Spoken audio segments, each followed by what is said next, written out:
Atif Mohammed Khan, the husband of renowned model and actress Nadiya Hussain, has been arrested in connection with a multi-million rupee fraud case.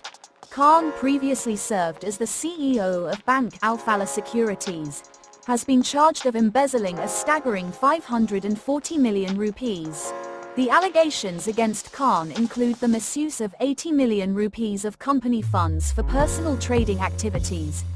Furthermore, he is accused of illegally acquiring 654 million rupees through a third party, which he allegedly repaid with high-interest payments using corporate funds. The FIA's investigation has also implicated former Chief Financial Officer Faisal Sheikh and another individual, Imtiaz Ahmed, for their roles in facilitating the fraudulent activities.